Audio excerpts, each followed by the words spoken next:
Hello and welcome to the Basketball Passport Pod. I'm your host, Leigh, joined by Lakers Lounge insider, Anthony Owen. Anthony, how you doing, man? It's every time. Yeah. Those clips never fail to get me like rocking, like my bobbing my head. And Yeah. Well, that was at a man, timeout in the incredible. first quarter of a game between Partizan Belgrade and Crvena Zvezda, the Eternal Derby, as it's known in Belgrade and Serbia. And there's a reason I went with that one today, because it is on this afternoon, the first EuroLeague derby of this season between the two Belgrade teams. And when I was there 2 years ago, almost to the day, that was the first time those teams had met in EuroLeague. So the EuroLeague is separate to the domestic competition there of Belgrade. And I heard so much about it. I'd seen all those clips on YouTube, but until you were there and really experiencing it and breathing it in, it's a whole different experience. I mean, nothing like I've ever seen before. And it's just so much fun. So 2 p.m. Eastern this afternoon, if you want to watch it. It's on ESPN3, I believe, so you can check that out. Speaking of Belgrade, this I've got launching here. Whoops, is that up the right way? No, there it is. This is the calendar that I've got coming out that's available now. That is from Calamigdon Park, where I played pickup basketball. I'll be talking a little bit about that later on today. I mean, that's just the most beautiful setting I have ever seen. There it is there. I mean, that's just, oh man, that was so much fun. Just an absolutely perfect afternoon and early evening. So check out my socials if you are interested in buying a calendar for 2025. You'll see that court and tons of others. There's also, I've got the mug up there too. Look at that. Oh wow. Same. I'd be interested in. Yeah. The mug sounds cool. Yeah, the it's mug great. Will be a part of the desk for sure. And that is also from Calamigdon Park. It's that same photo because I just had such a great experience there, and the photos and the imagery and the game and the people and everything about it was so captivating. And that's largely what today's show is going to be based on, Serbia and Belgrade. We're also going to talk about Nikola Jokic, who has missed the last few games due to the birth of his second child. But he, I want to ask you where you think he's in positioning to pick up potentially his fourth MVP in a row, or not in a row, but in total. And then we've also got the craziness of Philadelphia, which is just, man, you could do a whole podcast on that. So how you doing anyway, man? How you holding up there? The Lakers are on a roll right now. What's going on? Yeah, I'm like reluctant to move. I don't want to acknowledge. I don't want to get too high on how the Lakers look right now. Dalton Connect is doing MJ shrugs. Yeah, as he lights the Utah Jazz on fire. I can only imagine what Danny Ainge's office looked like while Dalton was doing that to him. Did you see Phil Handy's quote after the game? No, I don't think so. Phil Handy was like, yeah, for a while there, everybody in the arena knew that Dalton was going to take the next shot. Yeah. And everybody in the arena knew that, they were trying to get the ball to Dalton, except for a few people. Oh. And unfortunately, those few people were on our team. Do you mean Will Hardy? Yeah, what did I say? You said Phil Handy. Oh, yeah. No, Will Hardy. Yeah. I did very, see that. Very different people. Yeah. I'm thinking, is he an assistant coach in Utah right now? Phil Handy just got a head coaching gig in the women's 3-on-3 tournament. Right. Unrivaled. Right. Crazy that he doesn't have a NBA head coaching gig. I thought he was a certainty to get one along the way. But yeah, the Lakers are flying. LeBron's off social media. It's all coming up. Lakers right now. But it's a good segue because, one of the players who is really putting himself in the conversation is Anthony Davis. I mean, he's having, I think, right now, probably the best start to a season he's had because he's staying on the floor. He's impacting the game at both ends.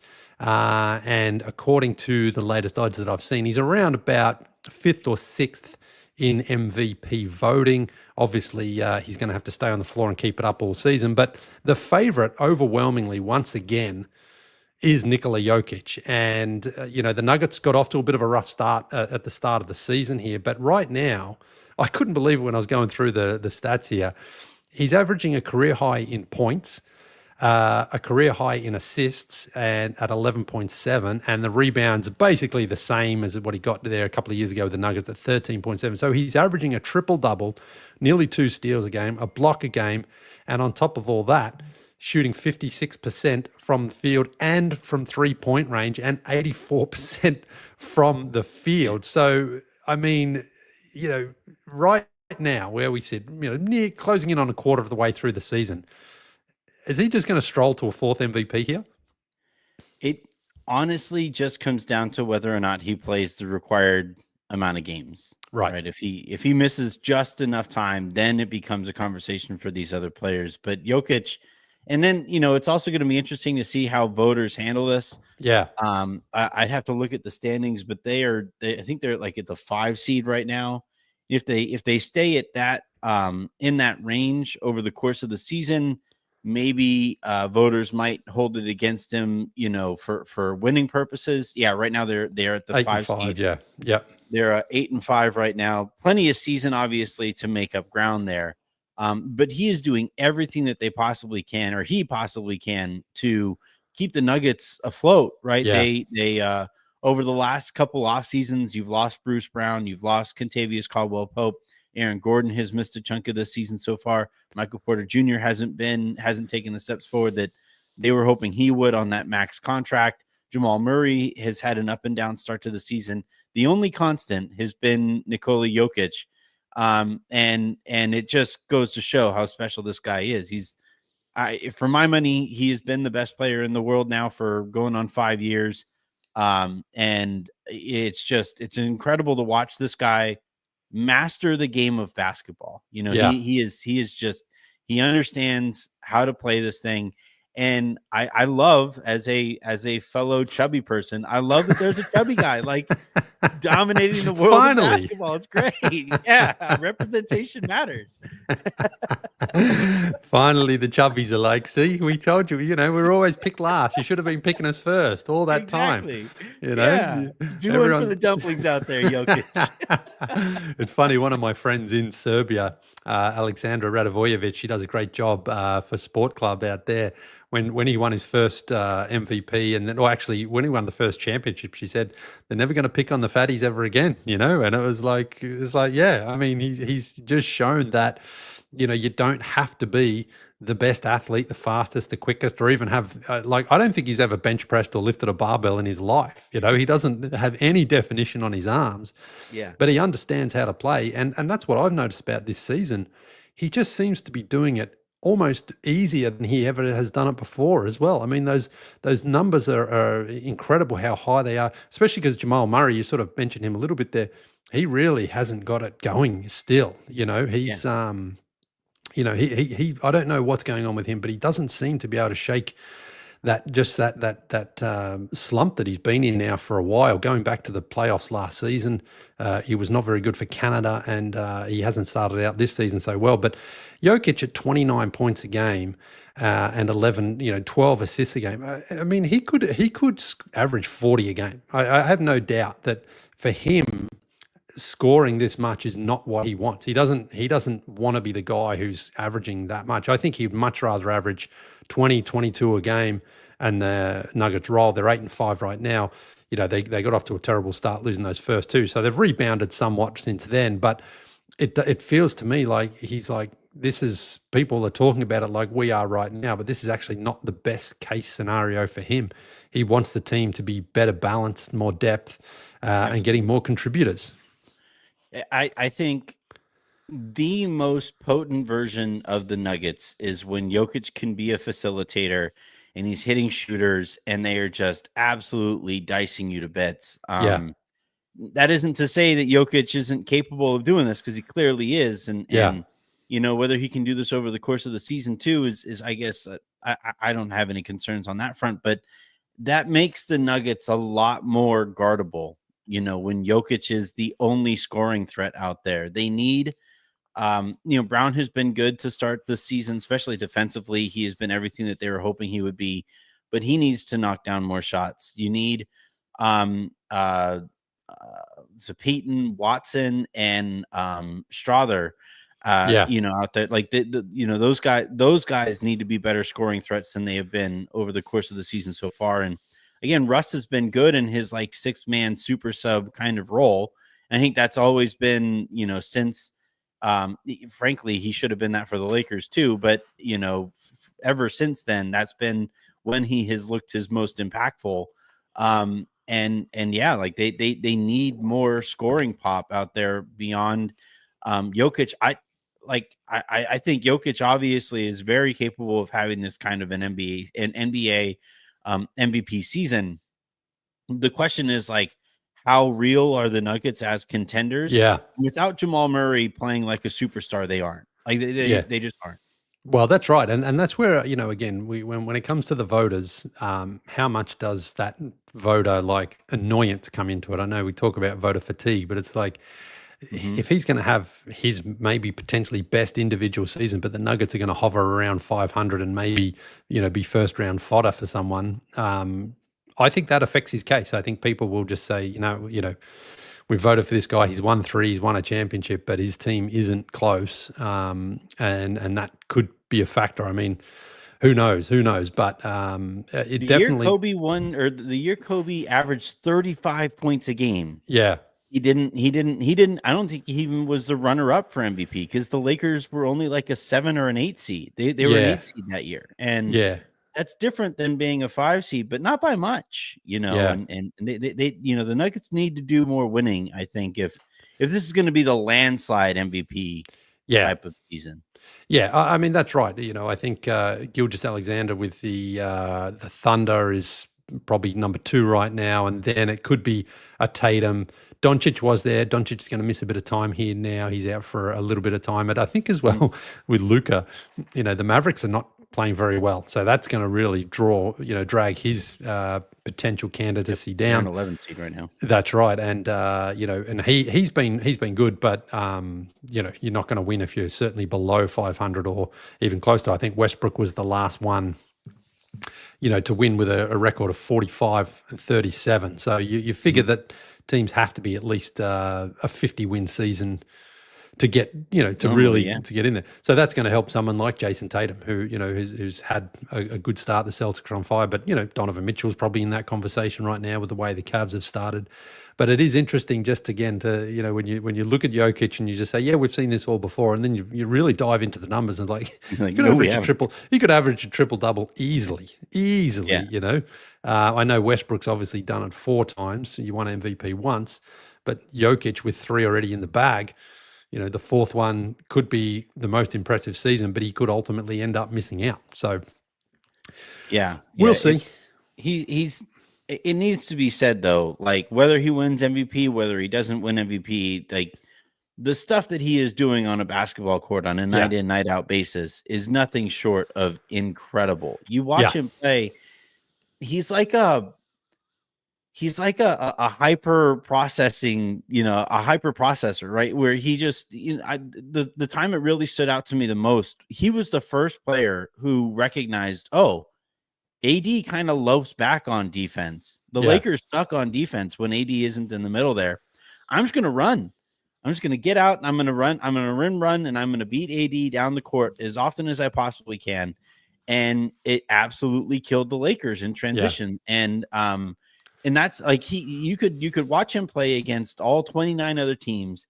Shoot, he's kind of like Batman, where like he probably understands Denver's weakness too, right? Where like he watches every team play and he's like, okay, this is what really hurts this team. This is what really hurts this team. This is the critical the critical flaw in this roster. And he figures it out over the course of the game, let alone over the course of a series. And he just picks at that scab, and he picks at that scab, and he picks at that scab, and then the series is over, and that thing just won't stop bleeding. Yeah, and it's always funny too how he just does that. Those step backs. Anthony Davis has been on the receiving end of those. Less than a 1/10 of a second on the shot clock. He's 3 feet behind the 3-point line. One-legged. Anthony Davis's hand is right in his face, and it just bombs away. I mean, it's got to be demoralizing. But it's the same when I watch Doncic when he does his step backs. It's like it's that slow motion. Like I know where he's going. You know where he's going. Everyone knows where he's going. but he's still able to rock back and launch that, that 30-footer that just goes through as clean as anything. And you're like, how do you scout these guys when you've got, world-class defenders on them doing what they're supposed to be doing, but they still get the shots off? It's got to drive everyone crazy. It does, because it's not just like it's happened. Yeah, well, that's right. It's not just like it's just happened once. It seems to happen almost every time the Lakers play the Nuggets, especially. Yeah, it's great. I love it. It's just the funnest thing to watch. Yeah, it's interesting. We'll see how it goes, because I think it's going to be interesting to see if I think he can maintain these numbers. I don't think that's a problem. It's just whether or not the Nuggets will win, and will they finish in the top 4, because outside of that could affect his chances. From the Denver Nuggets to a team whose season's almost done already, the Philadelphia 76ers. I know as well, we sort of talked about this, I think, in our preseason show there, where I don't think any team had a bigger variance of where they could finish. And I saw the Sixers down here for a preseason game down here in Atlanta. Paul George played, Embiid didn't, and Maxey was really good. It was a preseason, you can't take tons out of it, but Paul George didn't look 100% healthy then. He's missed a ton of time. Yep. Embiid has missed a ton of time. He's been suspended and all sorts of stuff. But now the Sixers are just continuing to reel.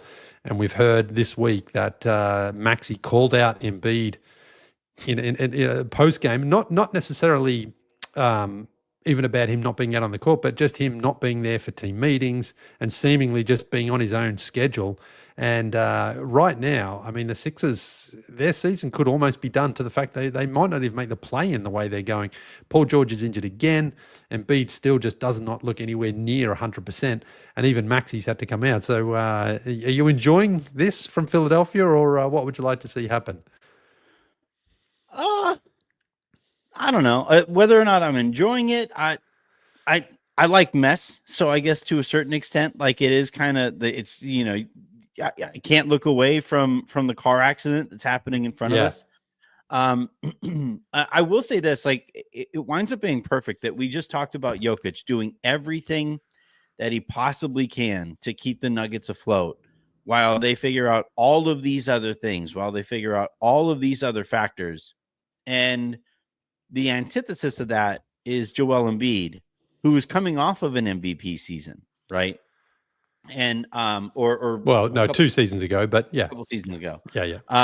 And it's like I think once you win MVP, we have to hold you to a much higher expectation level. And I'm watching what we're hearing about Joel, and again, like what he did, with that reporter, what the reporter wrote about him. That reporter probably had it coming, but it did cost Joel Embiid a couple of games in a season that he's already had issues staying on the court. So you can't put hands on a reporter and cost yourself a couple of games. And then after this, like rather than take accountability for like, yeah, I got to be better. I have to be a better leader. I have to be on time. If I am, approaching leadership this way, then everybody else is going to kind of follow that example. And no, instead he says, whoever leaked that is a real a-hole or something like that. And it's like, no, man, like the problem isn't the leak. The problem is you carrying yourself this way. The problem is that you think it's okay to just hold up everybody else's time because you're the superstar here. When in reality, the guy who's been probably more of the superstar here has been Maxey. Yeah. The last couple of seasons, because he's actually been around. He can actually play. Oh yeah. Joel Embiid, you would act the way that he talks about his health and his availability and his conditioning and stuff like that. You would think he's like 38 years old. He's like 30. Yeah. He's not some washed up, veteran on his third team trying to keep that team. No, it's this big old mess. And they sit at 2-12. The East is such a disaster though, that I could see them like all they have to do is win like 3 games. And now all of a sudden they're back into it. Literally. I know. I can't believe they're lower than Washington. Washington is ahead of them in the table. Now, it's only because they've lost more than the Wizards at 2-12 there. But, man, that's grim for Philadelphia. Well, but it is and it isn't, because the East. Yeah. All right. So the Milwaukee Bucks are the 10 seed right now. They're 6-9. So all Philly would have to do is go on like a 3-game winning streak, and they're back in right it. back into Yeah. they have a chance at making the play-in. So I don't think they're going, like, if I saw somebody say that they could eventually, the Sixers could eventually be like plus money to make the play-in or make the playoffs. I don't think it'll ever get to that point. And if it does, I would probably advise people to bet that pretty heavily, because the East is it's just such a mess all the time. They have if Paul George, the concern here with him is that he is now hyperextended the same knee twice. Yeah. Which maybe you're dealing with some hypermobility there, and that can be, and he has a huge track record of missing time too. Joel Embiid, obviously, they're not a serious organization right now, and there's actually some rumor out there that the person who's leaking this stuff is actually Nick Nurse. Yeah. Who, which would be, again, I love watching the train wreck, and that's entertaining in its own right. But if you're a Philly fan, you're just looking at this season and you're like, what the hell? Yeah.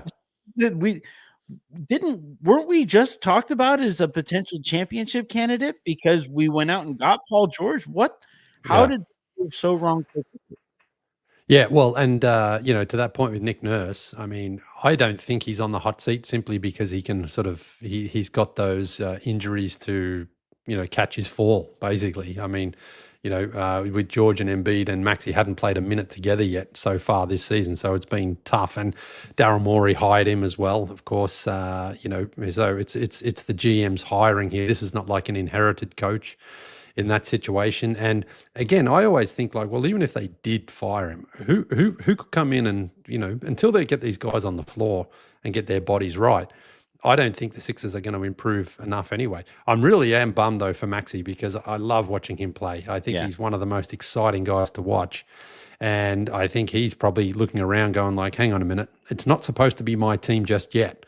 I'm supposed to be that guy who's, second or third fiddle here to the two all-stars and Hall of Fame potentials there in Embiid and Paul George. But instead it's kind of like Maxey, and then there's a big fall off after that. So, it's been some pretty crazy stuff there, and I just feel that it's not over either. I think we're going to get some more crazy, some more stuff, because if that locker room, which it does feel is starting to splinter as well, that's when you're going to get some really good juicy stuff come out of the locker room there. But again, going back to the start of the season, I just remember thinking like, man, like Paul George was sort of hobbled in the preseason. Embiid hadn't even played. And it was like, just knowing the history there with Embiid, that he tends to sort of miss a lot of time and takes a while to get back in shape. Philly couldn't afford to have the start that they've had, to be 2-12 already, 10 games below 500. So, with 58 games to go, I mean, they would have to go, 45-13 from here, which just to get to 47 wins, which just seems out of this world right now. So we'll see. Yeah. But we might only need like 35 wins to get to the 10th. Yeah, that's right. That's right. I think I shouldn't need to be reminded about that, but that's the thing. Like, they could win 5 out of 6, and all of a sudden it's like, oh, Philly's back in the 4th seed. Oh, they're the 3 seed. Yeah. Here they go. It's tough, man. My Hawks last night, I was feeling confident going into that game against the Warriors. I thought, yep, we could be back here at 500, and weren't ready to play last night. Smoked in the first quarter and never really made a surge. You can't, against the Warriors, you can't afford to have that sort of a slip up. So the East is definitely open in that sense. I want one last quick point there. Yeah. If Sixers fans are looking for like a silver lining to all of this, this story really makes me believe in Tyrese Maxey. I already love the way that he plays. I already love the trajectory that his career appears to be on. But if he's willing to step to Joel Embiid, and tell him, dude, you need to get your stuff together. Yeah. Like, what are we doing here, man? Yeah. You're the leader of this group. You're the superstar here. You're the former MVP. What are you doing showing up late to all of these meetings? the thing with people who are late is that like eventually it becomes what you're known for, Oh, but yeah. it takes a long time to get to that point, right? Like Yeah. it takes, several instances where you're late for people. And so like for it to get to a point where Maxey is calling him out, that would Yeah. mean that Embiid has been late and like really, really late for a long time. Yeah. And so if I'm a Sixers fan or if I'm the Philadelphia 76ers, maybe this is that like moment where, all right, Maxey is our guy. I'm not saying, move Embiid because you don't want to trade him at his lowest value. You don't want to move Paul George because you don't want to move him at his lowest value either. But I like this really makes me believe that Maxey is made of the kind of stuff that you need to be the cornerstone or the guy in an organization. So Yeah. credit to him for stepping to Embiid on this front. Well, and that's the thing. I think most guys are respectful when it's like, listen, man, the guy's injured, he's doing rehab, he's, whatever. But if you're just sort of coming in on your own time for those team meetings that don't, require you to be somewhere else, that's what pisses people off. It's like, Yeah. okay, I get it, man, that you can't play right now. You're working as hard as you can to get yourself right and ready to go. But if you're also kind of like the meeting's at 2:00 and you just show up at 2:30 because you couldn't be bothered being there on time, that's quickly when people turn on you, because you're like, those things you can be there for, and we need you there. We need to see you, there and showing respect to the other guys. So but hey, it's it's a funny watch. We can't turn away from them, No, I am as guilty as anybody for like I found myself Googling Sixers stuff yesterday. Right. Oh, wow. Wow. All right, moving on. We have another question. The mailbag is just popping right now. It's overflowing. And this one came in the other day. You alluded to it actually on Sunday night show, and it comes from Nick in Canada. Question: being a Canadian with Croatian ancestry, I appreciated the segment about Leigh's visit to Zagreb. I was wondering if anyone I spoke to there discussed Croatia's continuing struggles, both international play after being a top team in the early to mid-90s and making an impact in the NBA, while neighbouring Serbia has Jokic, Slovenia has Doncic. Croatia hasn't really had a potential superstar since Drazen, while Kukoc was never an NBA All-Star, and in recent years the best players are, guys like Bojan Bogdanovic, who's with the Nets right now, and former Laker Ivica Zubac. And then a potential other question here from Nick is Dario Saric really washed, or is he just not a good fit with Denver? I know it wasn't the NBA, but Dario averaged 16, 8, and 5 at the 2024 Olympic qualifying tournament in Greece only a few months ago, including matching triple doubles in beating Luka and Slovenia, and also going against Giannis in the final. I know his best days are behind him, but he should hopefully still have a chance at being a reliable bench player, or maybe it is just my rose-colored glasses, or in this case, rose and white checkered colored glasses. A little nod there to the Croatian flag. Thank you very much, Hvala vam, Nick, for that question. I think, yes, I'll start first, and I'll maybe defer to you for the Šarić answer there. But I did speak to a lot of people in Croatia, especially in Zagreb, about the fall from glory. And I'm not going to mention the name here because I don't want to disparage anybody, but the head of Croatian basketball was very much implicated in basically embezzlement of funds. So the funds were there in the early part of this century, but apparently they did not go where they were supposed to go. And that is reflected in the state of Croatian basketball right now, because I've mentioned this before, go back to 1992 and the Dream Team and the final there of the Barcelona Olympics. That Croatian team was a powerhouse, led by Dražen and Toni Kukoc and Dino Raja and a couple of guys like that. And so you would think the fact that that team was already at that level back then, that they would be the sort of number one European team, but they are not in EuroLeague. And to Nick's point as well, we really haven't seen a Croatian star in the basketball world. Luka Modric, and on the football side of things, Croatia have been quite good. They made the final of the World Cup back in 2022, and I think, or 2018, I think it was, and then they made the semis back in 2022, I believe. So football things are going okay, but yeah, it's a real disaster. It's a real shame what has happened there to Croatian basketball. I went to a game between Cedevita and I can't remember who the other team was, when I was in Zagreb. And yeah, there was not much of an audience there, not much of a crowd, Mm. and really surprising and disappointing that Croatian basketball has gone from that place where it was 32 years ago to now, where the surrounding and neighbouring countries, as Nick alludes to, really are thriving in their basketball, and Croatia's being left far behind. That's the thing about corruption and embezzlement and stuff like that, is it really erodes belief in those resources. You had mentioned in that previous episode that court, that apparently, like, you shining a light on that court Yeah, got the ball rolling, yeah, and the resources were made available, relatively quickly, it sounds like, yes, to get that court turned around.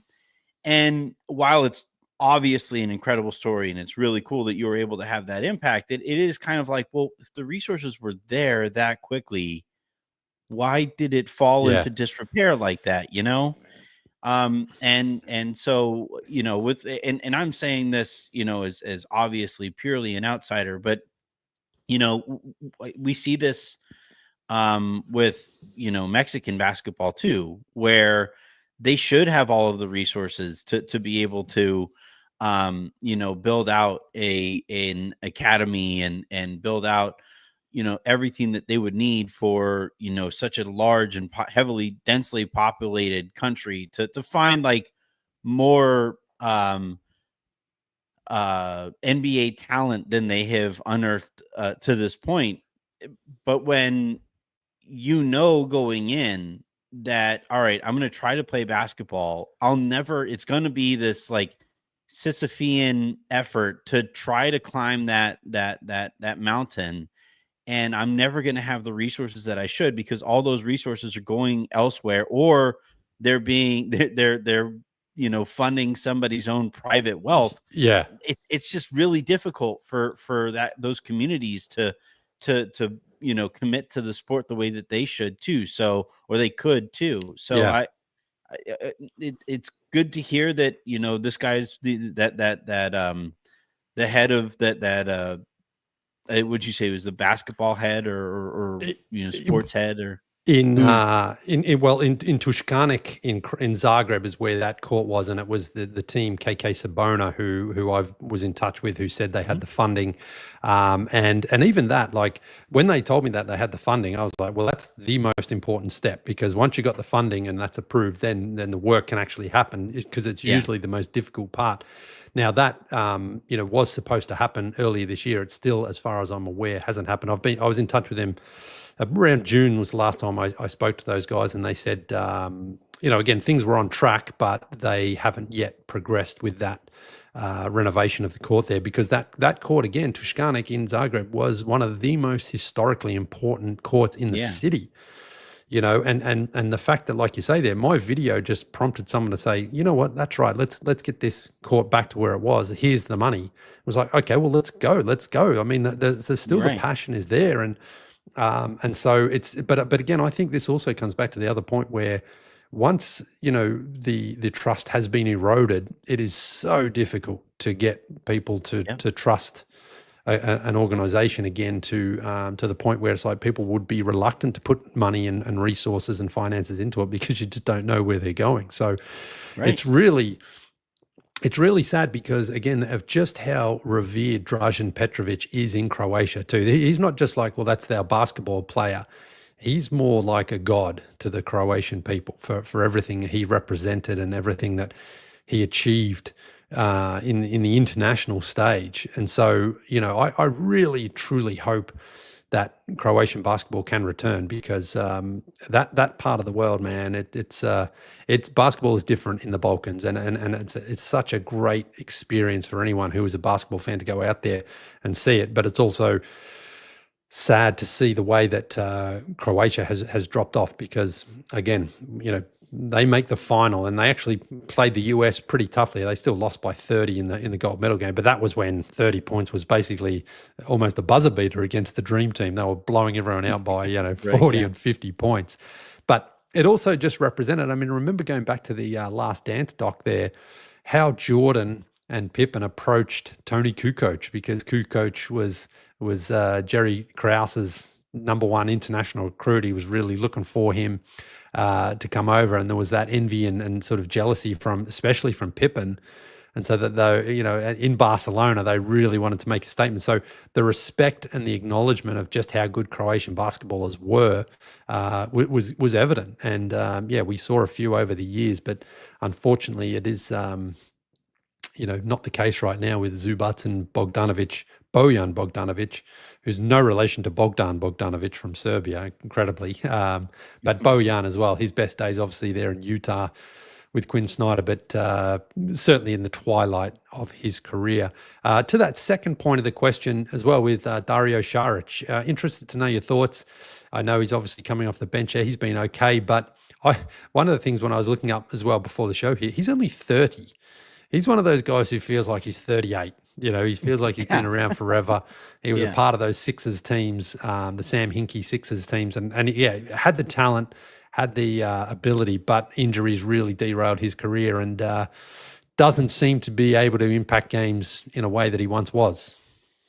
Yeah, so the best players or the players who have the most success around Jokic are the ones who can be set up directly by Jokic. Backup centers in Denver tend to have some of the worst plus minuses in the league year in, year out. And it's because, like, if you're playing in minutes when Jokic isn't out there, the Nuggets are going to be a lot worse. And then even in those minutes that, like, say if Saric and Jokic are out there together, Saric is a good pick and pop type of player. He is a good catch and shoot, option as well. But, the foot speed is so lacking with him and Jokic out there at the same time that I could see why Mike Malone would be kind of reluctant to play the two of them side by side. So I think it's more a product of what the Nuggets look like when Jokic isn't out there, more so than it's about like Saric just forgetting to play basketball at age 30. Yeah. And again, he mentions the Olympic qualifying tournament where he was really good. So, he can still play, but the NBA game is different as well. And he, he's not the most athletic guy. He's not the quickest out there. He's a smart player. But you can get exposed a little bit more quickly if you're lacking that athleticism, later in your career like Saric is. But I remember when he came, man, and in Philly, I loved him out there. I thought, something special, but hasn't quite panned out for him. So thank you for that question, Nick, and keep them coming. Easy. You can see the email address there on the screen, basketballpassportpod@gmail.com. Just quickly, I guess we won't have a show next week because it's going to be Thanksgiving. So you got a couple of weeks there to get some questions in. The mailbag was just overflowing there for a while, which was incredible stuff. But I wonder if we accidentally stumbled into how to get people to email shows is to make the most obscene and ridiculous email like that you possibly can, that we make fun of it enough that people are like, you know what? Yeah, I'm going to send an email to these guys. Proper sentence at gmail.com. Yeah.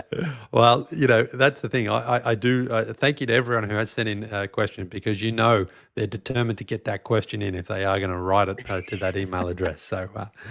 So moving on to today's destination, which again, obviously this show has been heavily focused on the Balkans, Serbia and Belgrade, and for good reason, because this afternoon from 2 p.m. Eastern, it is the Belgrade Derby between the vicious rivals, Partizan Belgrade and Crvena Zvezda, and it is an absolutely wild experience. I was there 2 years ago, and I am going to just play now a quick minute-long video of my experience.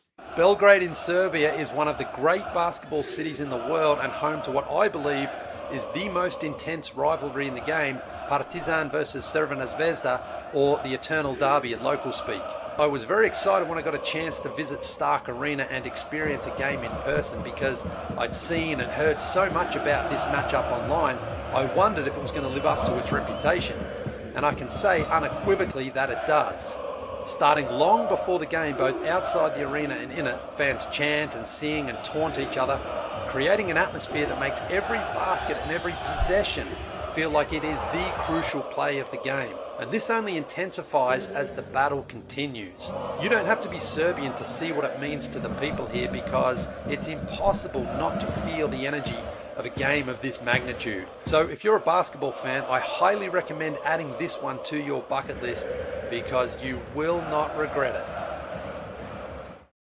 Yeah, that was from 2 years ago in Belgrade there. I was out there about 3 or 4 days. Oh, man, like 3 or 4 days before the game, and the whole city was just ready. And this rivalry, there's no what's the word? Like, you are either Red Star or Partizan. You can't be kind of like, it's not really for me. I don't really care. Like, families are, can be torn apart if there's a Red Star fan in a Partizan family there. But it usually doesn't happen because you're born into it, so you don't really get a choice. But an hour and a half before the game, fans are in the arena already singing and dancing and, building up that atmosphere. And there was a little clip there. I was in a bar before the game, about 2 hours before the game, and the boys had been in there drinking all afternoon, getting ready for it, but just singing and dancing and chanting and having a good time. And, then you go into the arena, and again, it really is just electric from the start. The coach, when they come out, obviously this was, by the way, Stark Arena is the home court for Partizan Belgrade, so it was a Partizan home game there. Holds about 20,000. The Alexandra Nikolic Arena, which is the Red Star home court, only holds around about 8 to 10,000. So it's a big difference in the arenas, but it was just so much fun. And because this was the very first EuroLeague game, I thought, you know what, Partizan's probably going to win this pretty easily. They're at home. There's huge stakes in the game. They've got the advantage. And actually, Red Star won on a buzzer beater from Nemanja Nedovic. I don't know if you remember him. He did play, I think, for the Warriors briefly. He hit the game winner. And, again, so much of traveling is about experiencing things for yourself and not just hearing and going off what other people have said. And so when Red Star hit the game winner, hit Partizan, I thought, are we, are they going to light the stadium on fire now and start going crazy? But they didn't do that at all. In fact, the fans from Partizan were obviously disappointed they lost. But the fact that it was like a very, safe environment after that really changed my perspective, because again, I'd heard people say, oh, watch out, they're going to, there's going to be riots in the street if they lose. But it wasn't that case at all. And that, again, just to me comes back to how important it is to go in with an open mind whenever you travel and experience things for yourself, rather than go off a reputation that's earned or not.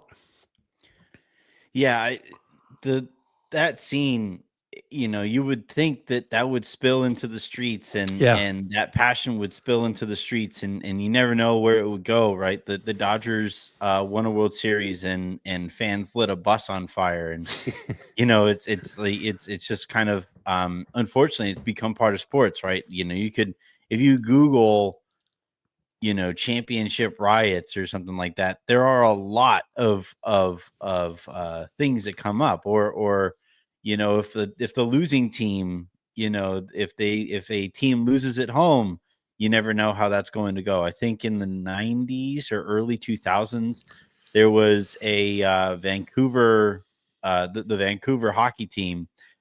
They lost in, I think, Game 7 of that, and that spilled into the streets, and it turned into this really ugly scene. So it's really cool that in a situation like that has so much, so it's so overheated, it is so passionate, and the people care so deeply about it that everybody was able to keep it in that arena, and then go on about however they felt about the game, go on about the rest of their lives afterward. Yeah. I mean, look, a few cigarette lighters and a few coins did make their way out into the court there towards the end, but that's kind of standard stuff as well. You understand that that's what happened, but it wasn't dangerous at all in that sense. It was just great. But again, the most important thing for me is when something is hyped up in sport or in life, living up to that hype is the hardest thing to do, and this derby absolutely does. And so yeah, again, it's going to tip off today, the first game. I believe this one is at Stark Arena too, so it's going to be the black and white crowd there of Partisan who are going to do it. But I know you've been seeing these videos online. There'll be tons coming out today from EuroLeague. Follow EuroLeague on all the socials, because they certainly do a good job of highlighting the atmosphere and the crowd and all that. So it should be some fun, entertaining stuff here this afternoon. Now, I really wanted to go to Belgrade as well for another reason, and that is because one of the best outdoor courts that I'd seen on social media was Kalemegdan Park. This basically it's inside the old Belgrade Fortress, which is 2,500 years old. So historically, to play under that sort of so you're going into a legit castle that was like, this is what they defended themselves against, used to defend themselves, against attacks over 2,500 years ago. Like, you can just feel that sort of the atmosphere there, and they had tanks and things like this on display as you're walking in there. Like, it's just such an awesome experience. And so I'd seen these courts, and again, because Belgrade is so divided between Red Star and Partizan in all sports, they on the court have one court that is a Red Star court, and they have one court that is a Partizan court. And they do that because sometimes the Red Star fans won't step on the Partizan court, and the Partizan fans won't step on the Red Star court. So I had organised a pickup run. I'd spoken to a few people who, had been following me from Serbia. And I said, listen, I'm going to play on Sunday afternoon at 3:00 or something like that. Are you guys going to come? And they said, yes. And so 3:00 Sunday came, and we ran for about 2 hours. And again, I've put together a little video here from that experience. I'm often asked about the different styles in which pickup basketball is played in the countries I visit. In Serbia, I would describe it as creative and innovative, with a real focus on teamwork and ball movement. Like most of the Balkans, 3-on-3 is the usual format for pickup, though we did go full court fives for my run at the spectacular Kalemegdan Park in Belgrade. The elements that makes 3-on-3 so much fun were obvious, because the ball didn't stick, kept zipping around, and there was very little one-on-one stuff, and that becomes infectious. It suggests to me that Serbians are taught the importance of passing and sharing the ball from a very young age. Another characteristic that stood out was the unconventional and unorthodox ways of scoring, not unlike how Nikola Jokic sometimes hits those shots that aren't found in any coach's handbook. It's fun to watch and tough to defend. The atmosphere of playing inside the majestic Belgrade Fortress was a really cool experience, and another reason why Serbia is such an awesome basketball destination.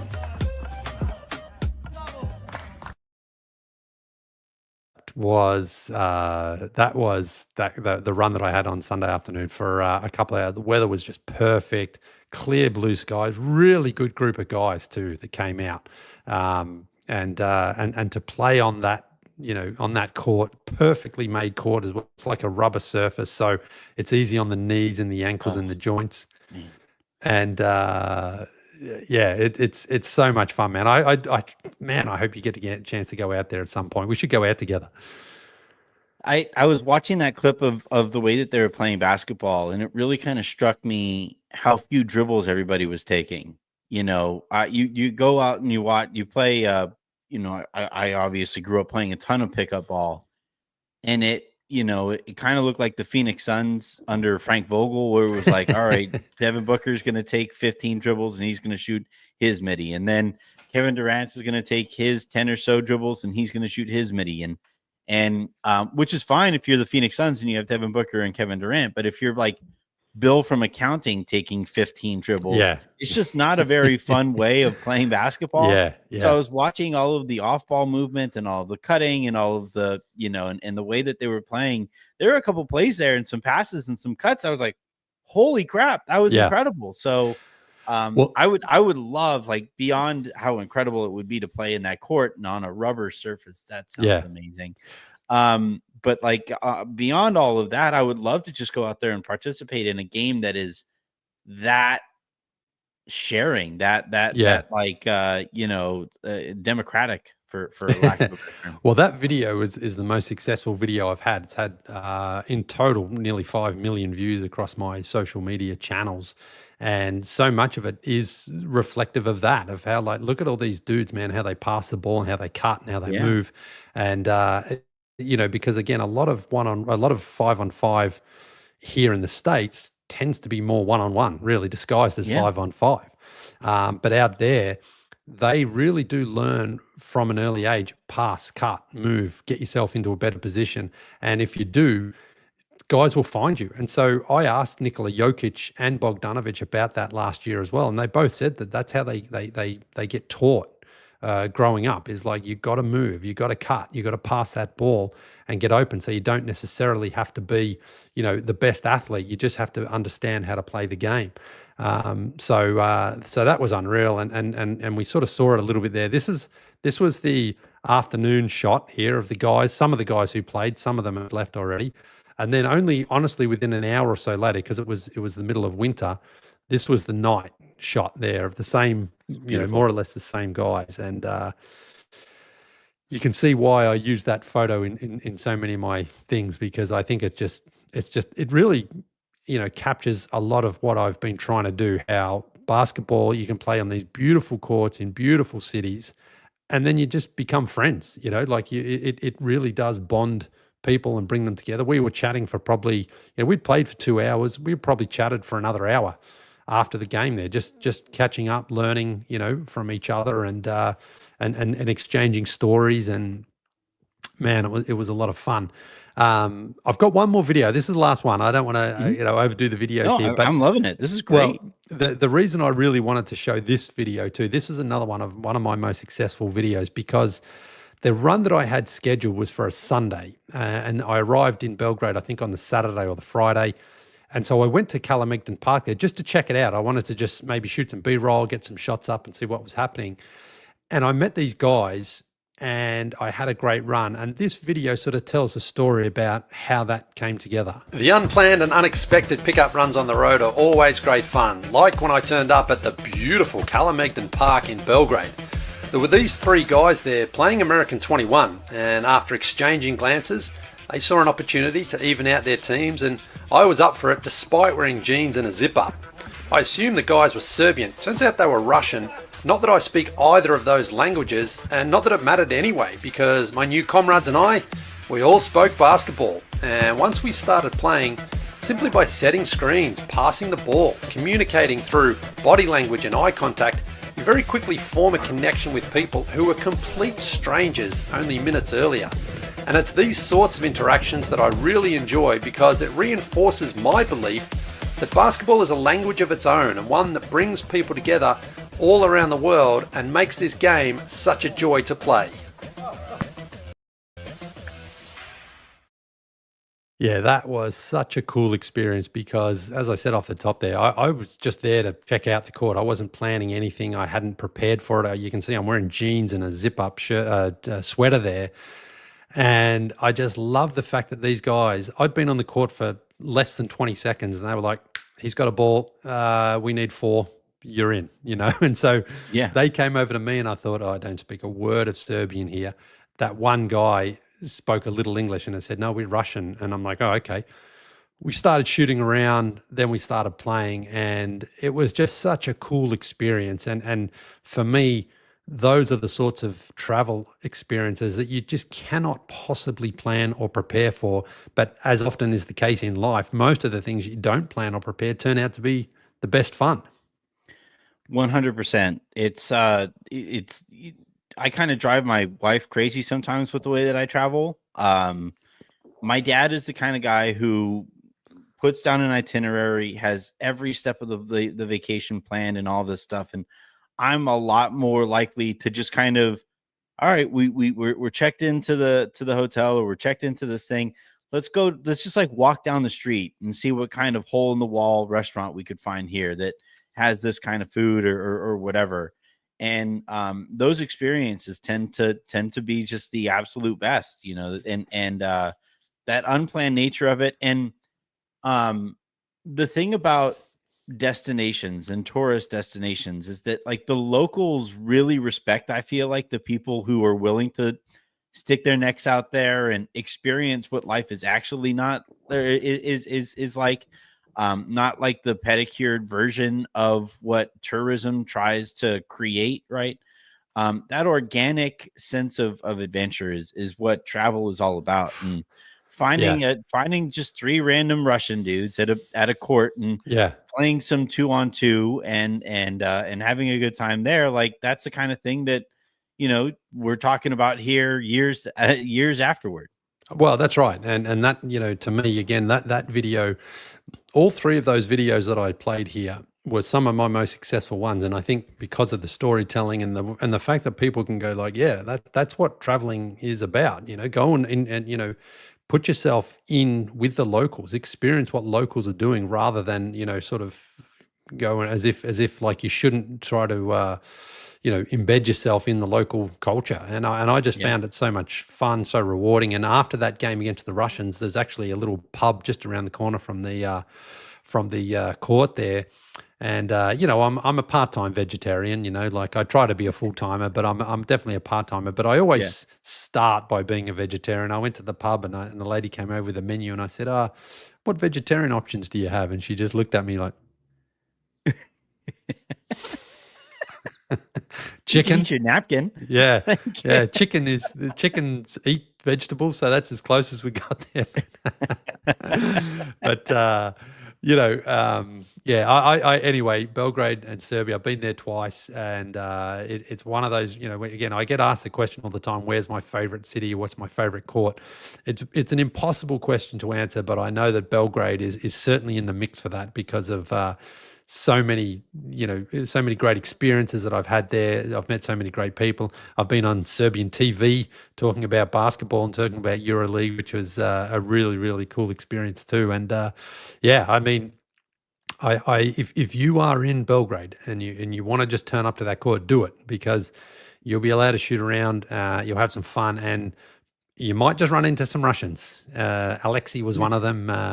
I can't remember the other two guys' names, but that to me is really encapsulates everything that I believe travel and life and experiences are all about. So if you want to get a little taste of it anyway, that's 2 p.m. Eastern this afternoon is the tip-off for EuroLeague's Eternal Derby between Zvezda and Partizan. I know I'll be following along, and I think you'll probably keep your eye on it anyway, Anthony, online anyway, to see some of those clips. There might even be some out already, actually, because it's only an hour and a half away. So there's a good chance that the crowd is already starting to fill up there, and people will be starting to share their experiences if they're in the arena. Have they ever played the Derby at Calamagnan? Well, like, have they ever? No, they haven't. But this year, just gone this summer, they were actually planning a big event like that. Remember that event I showed you last year in Tajmaidan Park where they played outdoor? They were planning an event there, but unfortunately they had to cancel it because the weather was not looking good. So they had to move it to an outdoor place. It was an outdoor place, but it had a huge roof over it, but it didn't have walls around it. So they did end up playing it, sort of outside, but it was on a proper court and all that. So I would say that is something we are going to see within the next couple of years, that they are going to host an event there, because it would look so spectacular, lit up like it was there at Tajmaidan Park, and there'd be flares going off, and there's definitely the desire to do it. It's just getting the logistics all lined up and getting it so that it's a safe place for the players to play, because they played that one in Greece we talked about earlier this year in Athens. So there's no question, once the Serbians see the Greeks doing something like that, they're like, well, hang on a minute, we've got a pretty good court too. So we want to host an event. Thinking because of the acoustics there, right? You have that big wall on the inside of the court. And I could just imagine, I mean, the basketball nerd in me is like, I would love to swish a shot there, because that sound is going to bounce off of that wall and come back to me. But if you have a full-on crowd there chanting the way that, like, could you just imagine this with that wall to basically like reverberate this noise?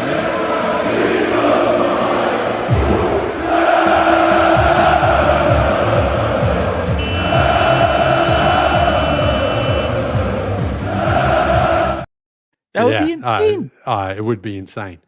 And that's the thing. I don't know how many they could actually fit in there. Probably wouldn't be more than sort of 8,000 just because of the, I know it's not that big, but it would feel like 100,000 because those who went would make it absolutely everything. So, yep. Hopefully next summer in the sort of, they like to do things to launch the season. Like that's what they did in Athens. So I wouldn't be surprised if something, maybe around September next year, they do something like that. So incredible. Anyway, that's it for today's show. Hope you've enjoyed it. We will be back Sunday night, 8 p.m. Eastern, to talk NBA as we do regularly. But yeah, I think we'll probably have to take next week off because it is Thanksgiving. I don't think we want to do a show on Thanksgiving. Why not?